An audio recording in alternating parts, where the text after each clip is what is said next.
ఈ ప్రాబ్లం చూడండి. ఏ circular wire loop of radius 30 centimeters carries a current of 3.5 amperes. Find the magnetic field at a point in its axis 40 centimeters away from the center. మన Moto ఏంటి అంటే ఒక circular coil ఇవ్వడం జరిగింది. ఈ coil యొక్క radius r, ఇందులో కొంత కరెంట్ వెళ్తుంది I. ఈ కాయిల్కి ఉన్న ఒక యాక్సిస్ మీద ఎక్కడో ఒక పాయింట్ ఉంది, అది P అనుకోండి. సెంటర్ నుంచి ఆ పాయింట్ దగ్గరికి ఉన్న డిస్టెన్స్ x అనుకుందాం. అప్పుడు ఈ కరెంటు వలన ఈ P దగ్గర ఉన్న మ్యాగ్నెటిక్ ఫీల్డ్ ఎంత అంటే BP ఈజ్ ఈక్వల్ టు ఎంత అనేది మనం కనుక్కోవాల్సి ఉంది. అది మన మోటో. ఇప్పుడు ఇన్వెస్టిగేట్ చేద్దాం. ఏ క్వాంటిటీస్ ఇచ్చారో చూద్దాం.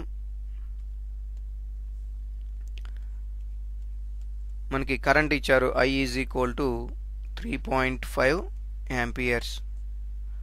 అలాగే క్యాపిటల్ R ఇచ్చారు 30 సెంటీమీటర్స్, అంటే అర్థం 0.3 meters. SI సిస్టంలోకి కన్వర్ట్ చేస్తున్నాం. రెండవది x is equal to 40 centimetres, that is equal to 0.4 meters. ఇంక ఏ క్వాంటిటీస్ మనకి ఇవ్వలేదు. ఇప్పుడు రిజాల్వ్ చేద్దాం. మనకి ఫార్ములా ఒకటి తెలుసు. ఒక సర్క్యులర్ లూప్ యాక్సిస్ మీద ఉన్న పాయింట్ మీద ఉన్న ఫీల్డ్కి ఫార్ములా ఏంటంటే BP is equal to μ0 I r square divided by 2 into x square plus r square whole to the power of 3/2. That is equal to μ0 డైరెక్ట్గా సబ్స్టిట్యూట్ చేస్తున్నాను. ఇదేంటంటే permeability of free space 4 into 10 to the power of -7 into I 3.5 into r 0.3 square divided by 2 into 0.3 square plus 0.4 square whole to the power of 3/2. ఇది మనకి ఇచ్చిన value substitute చేస్తే వచ్చిన expression. ఇప్పుడు చూద్దాం.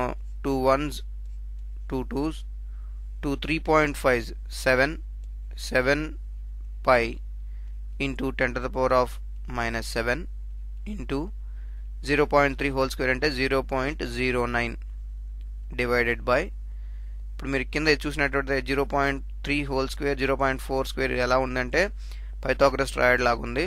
దాని వాల్యూ వచ్చేసి 0.5 whole square whole to the power of 3/2. That is equal to 7 into డైరెక్ట్గా రాసేస్తున్నాను values 3.14 into 0.09 into 10 to the power of -7 divided by, ఇక్కడ పవర్స్ మల్టిప్లై అవుతాయి, 2 క్యాన్సిల్ అవుతుంది, 0.5 whole to the power of 3 ఉంటుంది, అంటే అది 0.125 వాల్యూకి సమానం. ఇప్పుడు క్యాలిక్యులేటర్ తీసి చూడండి. 7 into 3.14 into 0.09 divided by 0.125, that is equal to 15.82, అంటే 15.82 into 10 to the power of -7 Tesla. అదే పాయింట్ P దగ్గర ఉన్న మ్యాగ్నెటిక్ ఫీల్డ్కి ఆన్సర్.